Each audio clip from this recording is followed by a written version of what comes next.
নদীচর খালবিল গজারির বন টাঙ্গাইল শাড়ি তার গর্বের ধন।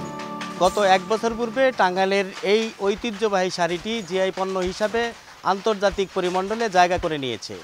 ঠিক এক বছরের ব্যবধানে ইউনেস্কোর আন্তর্জাতিক ঐতিহ্যের তালিকায় মনোনীত হয়েছে এই টাঙ্গাইলের শাড়ি। তবে এখানে যারা তাঁত সংশ্লিষ্ট তাঁতের মালিক রয়েছেন তারা যেমন এটিকে সাধুবাদ জানিয়েছেন এবং তারা মনে করছেন যে এই টাঙ্গাইলের শাড়ি আন্তর্জাতিক পরিমণ্ডলে জায়গা করে নেওয়ার কারণে এটি দিন দিন এর প্রসার ঘটবে এবং এটি পরবর্তী প্রজন্মের জন্য সংরক্ষণ হয়ে থাকবে। দিন দিন টাঙ্গাইলের এই শাড়িটি আস্তে আস্তে বিলুপ্তর পথে, কারণ একদিকে যেমন কাঁচামালের মূল্য বৃদ্ধি, অন্যদিকে আধুনিক যে পোশাক রয়েছেন সেই পোশাকের কারণে এখন আগের যে পরিমাণ শাড়িগুলো ব্যবহার হতো বা বিক্রি হতো সেটি আর এখন ব্যবহার হচ্ছে না।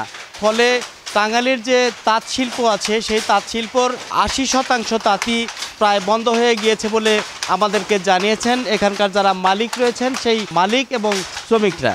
আর আমাদের যে দেশের পণ্য, আমাদের যে টাঙ্গাইলের শাড়ি, এগুলো আরও উপর মহলে যেহেতু যাচ্ছে, আমাদের জন্য অনেক এটা আনন্দের বিষয়। আমরা অনেক বেশি গর্বিত। এই প্রোডাক্টটা যখন আন্তর্জাতিক মহলে খুব ভালো একটা জায়গায় পৌঁছাচ্ছে, তো আমরা অবশ্যই মনে করি যে এর জন্য আমাদের শাড়ির বিক্রির যে একটা ভালো একটা প্রভাব পড়বে।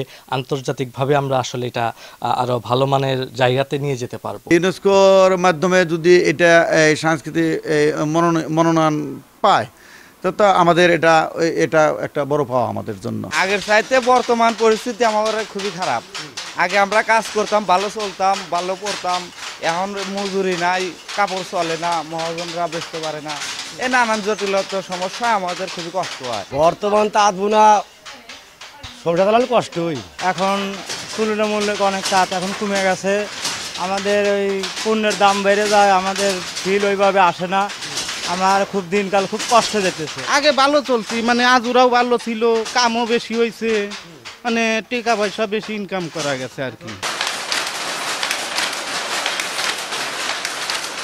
সংশ্লিষ্টরা জানিয়েছেন এই তাঁত শিল্প টিকিয়ে রাখতে এবং আন্তর্জাতিক পরিমণ্ডলে যেমন ঐতিহ্য লাভ করেছে, যেমন এর প্রচার প্রসার ঘটেছে, যেমন এটিকে সংরক্ষণ করার জন্য ইউনেস্কোর মতো একটি জায়গায় স্থান করে নিয়েছে, তেমনি যদি এই টাঙ্গাইল শাড়িকে সরকার সংরক্ষণের জন্য, এই সরকার এই তাঁত শিল্পকে টিকিয়ে রাখার জন্য প্রয়োজনীয় ব্যবস্থা গ্রহণ করে, তাহলে এই তাঁত শিল্প আবার নতুন করে বেঁচে যাবে।